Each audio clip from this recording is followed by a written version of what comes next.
Hello guys, welcome to ලදත් ඔයාලව මගේ video එකට සාදරයෙන් පිළිගන්නවා. මේ තමයි database video series එකේ 24 වෙනි වීඩියෝ එක. ඒ කියන්නේ 24 වෙනි question set එකට answers දෙන වීඩියෝ එක. මුලින්ම අපි බලමු මට හම්බෙලා තියෙන 24 වෙනි question set එක මොකක්ද කියලා.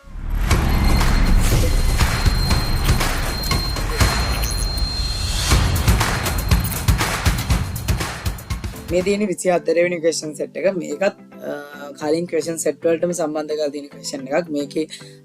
මේකේ තියෙන්නේ query හතරක් හදාගන්න. මම යනවා HDSQL එකට.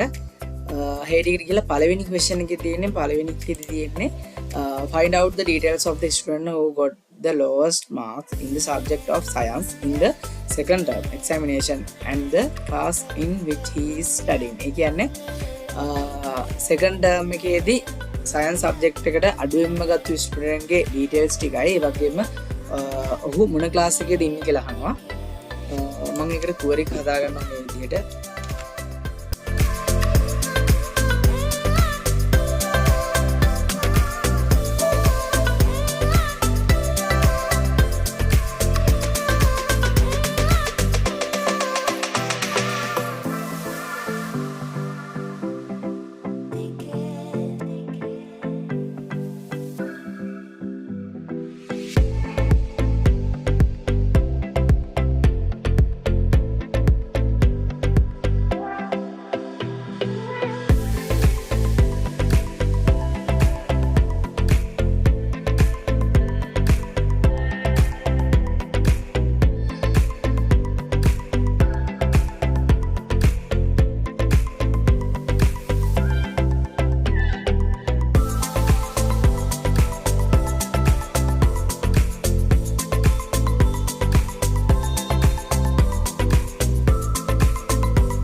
මේ තියෙන්නේ පළවෙනි question එකට අදාළ query එක.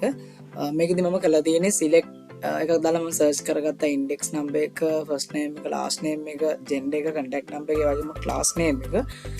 ඊට පස්සේ join කරගත්තා student exam mark record table එකයි, class table එකයි, subject table එකයි, exam term table එකයි. ඊට පස්සේ මෙන්න මෙතනදි මම conditions දෙකක් දුන්නා. second term name එක second term, ඒ වගේම subject එක science සහ ඊට පස්සේ මම මෙන්න මෙතනදී sub query එකක් use කළා මේ විදිහට condition එකක් දුන්නා. ඒ කියන්නේ මෙතනදී අපිට අවශ්‍ය වෙන්නේ අඩුම marks එක. ඒ කියන්නේ දෙවෙනි term එකේ science වලට අඩුම ලකුණු ගත්ත student ගේ details ටික තමයි මේ query එකේදී මම අරගෙන තියෙන්නේ. ඊළඟට මම යනවා දෙවෙනි question එකට. දෙවෙනි එකේදී කියන්නේ 2023-15 තිබිච්ච exam එකේ science subject එකට students ලා ගත්ත ලකුණු අනුව ascending order එකට අදන්න කියලා. මම යනවා query එකට. මේ තියෙන්නේ දෙවෙනි question එකට අදාළ query එක. මේකෙදි මම කරලා තියෙන්නේ select එකක් දාලා search කරලා තියෙන index number එකයි index number එකක් දාලා index number එකයි වගේම student class name එක, gender එක, student के first name का दारने हैं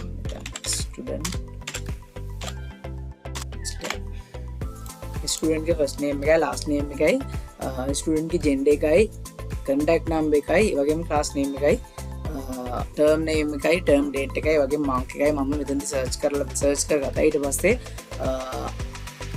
join කරගත්තා student table එකයි, exam table එකයි, class table එකයි, subject table එකයි. ඊට පස්සේ මම මෙතනදී condition දුන්නා. subject name එක science, ඒ වගේම term date එක 2023-15 සහ මම order එකක් දුන්නා mark එකට අනුව ascending order එක. ඒ කියන්නේ මෙන්න මේ විදිහට දැන් අඩුමේ කියන වැඩිමේකට මේ විදිහට ලකුණු ටික හැදිලා තියෙනවා. මේ ඕඩර් එක අයින් කරොත් මේ විදිහට මේ ටික වෙනස් වෙනවා. දැන් ඕඩර් එක දීප්පම ගාන පිළිවෙලට අඩුමේ කියන වැඩිමේකට අනුව ඩීටේල්ස් ටික view වෙනවා. ඊළඟට මම යනවා තුන්වෙනි ක්වෙස්චන් එකට. තුන්වෙනි කීට කියන්නේ 2020 7 10 තිබුණ එක්සෑම් එකේ මැතමැටික්ස් සබ්ජෙක්ට් එකට ලකුණු 40 80 අතර ගත්තු ස්ටුඩන්ට්ස් ලාගේ ඩීටේල්ස් ටික ෆයින්ඩ් කරන්න කියලා. මේ තියෙන්නේ තුන්වෙනි ක්වෙස්චන් එකට අදාළ query එක. මේකද මම කරලා තියෙන්නේ select එක දාලා මම සර්ච් කරගත්ත ඉන්ඩෙක්ස් නම්බර් එකයි මේකෙත් මම ඉන්ඩෙක්ස් නම්බර් දෙකක් දාලා ෆස්ට් නේම් එක දාලානේ.